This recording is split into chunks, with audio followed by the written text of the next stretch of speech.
Two security guards are watching live camera footage of a robbery on their monitors. They can see the men. They can see the axes. They can see the case breaking open. There is a single button in front of them that locks every exit in the building within 4 seconds. They do not press it. By the time police arrive, 21 irreplaceable objects are gone. The guards are questioned. The investigation closes. The security company faces no charges, and the official explanation for why that button was never pressed is 3 words long. They called instead. Dresden, Eastern Germany, November 25, 2019, 3:58 in the morning. Inside the Royal Palace, 2 guards sit in a control room. Monitors on every wall, sensor readouts, camera feeds cover every corner of the building. They are watching the Green Vault, a room that has existed since 1723. Medals, ceremonial weapons, shoulder ornaments from Saxon royal uniforms, almost entirely encrusted in diamonds. The most valuable single object, an epaulette, 1 large white diamond at the center. Dozens of smaller ones surround it. Its insured value was never made public.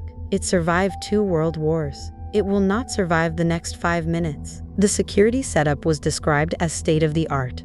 Laser scanners on every exterior angle. Any movement detected after hours. Alarm triggered immediately. Surveillance cameras inside and out. An airlock entrance that removed dust from visitors before they could step inside. Motion sensors on open displays. Nearly invisible security lines running from objects to their cases. All of it feeds into one central control room, watched by guards every hour of every night. The private company running the operation had held the contract for years. No serious incidents, no breaches. One problem. A ground floor window on the west side of the palace sat in a dead zone. The camera covering that section could not see the lower half of the window frame at night. Just black. The laser sensors had a gap there too. The beam did not reach low enough to cover it. This was not a secret. It was documented. Nobody fixed it. 2 years earlier, in March 2017, a group of young men from Berlin walked into the Bode Museum and stole a 100-kilogram gold coin, a Canadian piece called the Big Maple Leaf, worth roughly 3.75 million euros at the time. They used a rope and a wheelbarrow. They were never caught. The DNA from that scene sat in a database for 2 years. Nobody connected it to Dresden until it was already too late. 5 days before the robbery, 2 plainclothes officers are on a night shift in Dresden. At an intersection, a blue Audi is sitting completely still. Empty road, no reason to stop, just waiting.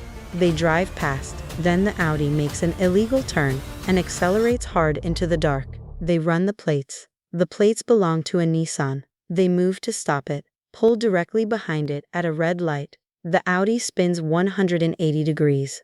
Gone. They chase it through the rain at over 100 kilometers per hour. They never catch it. What they could not know, sitting in their car watching taillights disappear, was that this exact vehicle would be parked outside the Green Vault 120 hours later with 6 men inside it. The Audi returns before dawn, now wrapped in silver film. Different appearance. Same car. 2 men get out first. They carry a single bag and walk toward a small, unremarkable building near the Augustus Bridge. An old structure. Electrical systems inside. They break in, place containers beneath the electrical units, set them on fire. The fire kills a nearby street lamp. It cuts power to parts of the Green Vault's exterior lighting. The building gets darker. While the fire is still burning, the other 4 men move. They climb a fence, walk directly to that specific ground floor window. No hesitation, no searching, straight to it. Because someone had already been there. Days earlier, nobody knows exactly when, an unknown person had cut most of the way through the metal bars on that window, then taped them back into place. From outside, they looked untouched. No patrol noticed. No sensor caught it. No camera flagged it. The 4 men ripped the bars free in seconds. Then the window itself. Security glass, rated to resist forced entry. They use a hydraulic spreader, the same category of tool firefighters use to cut open crashed cars. Inside the control room, the monitors show nothing unusual. The window is in the blind spot, pure black on screen. The laser sensor gap sits exactly there. 3:58 a.m. 2 men step inside the palace. A floor sensor triggers, then a second one. The guards see it. They watch the dots appear on their screen. 2 intruders, moving fast through the corridors toward the jewel room. The emergency button is right there. 1 press. Every exit in the building locks within 4 seconds. The intruders are sealed inside. The police get an automatic signal simultaneously. The guards do not press it. They do not turn the lights on either. They pick up a phone and dial manually. The call connects. The operator takes the details.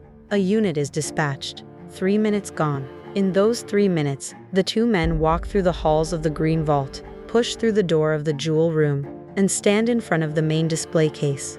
The case is rated to hold for 15 minutes under targeted attack.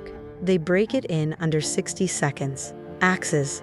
Spray foam into the open case to destroy fingerprints and DNA. Grab every piece within reach. Back through the corridor. Out through the window. 5 minutes. From entry to exit. Gone. They climb back into the Audi. By the time the first police unit reaches the palace, the car is already burning on a side street 2 kilometers away.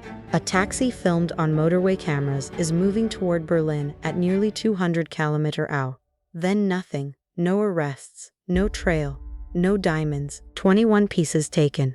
Prosecutors would later call the collection irreplaceable. Public estimates of the total value reached up to 1 billion euros. The actual insured figure was never confirmed. By morning, investigators were standing in the jewel room, looking at broken glass and empty mounts where objects had sat untouched for nearly 3 centuries. DNA recovered from the scene matched the Bode Museum file from 2017. Same network. A Berlin-based extended family. Roots in Lebanon. Multiple generations are connected to serious property crime across Germany. German media identified them publicly as the Remo clan. A special task force was formed immediately.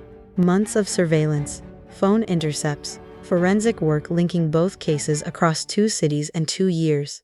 November 2020, exactly 1 year after the robbery. 1,600 officers, coordinated raids across Berlin, hitting multiple locations at the exact same moment.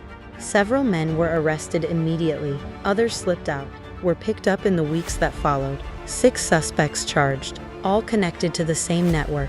The youngest was 20 years old at the time of the robbery. None of them had the diamonds. Every story written about this robbery focuses on the thieves, the planning, the pre-cut bars, the hydraulic tool, the 5 minutes, the audacity of it.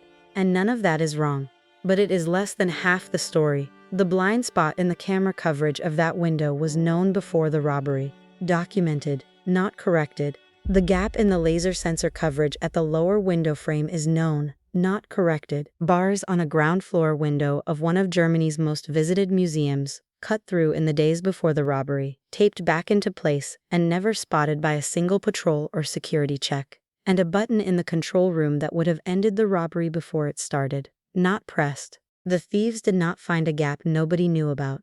They walked through a gap that was sitting in a report somewhere, waiting for someone to fix it, and nobody did. In December 2022, 3 years after the theft, a deal was reached. Reduced sentences in exchange for cooperation. Some pieces were handed over by the defendants. They came back damaged. Stones missing. Settings broken. Objects that had sat untouched since the 18th century came back in pieces inside evidence bags. Parts of the collection are back in Dresden. New cases, new sensors. The blind spot finally closed. The men who took them were sentenced and will eventually walk free. So the question worth sitting with is not whether 6 years was enough for the men with the axes. It is whether the people who left every door open and then watched it happen from a control room were ever held responsible at all.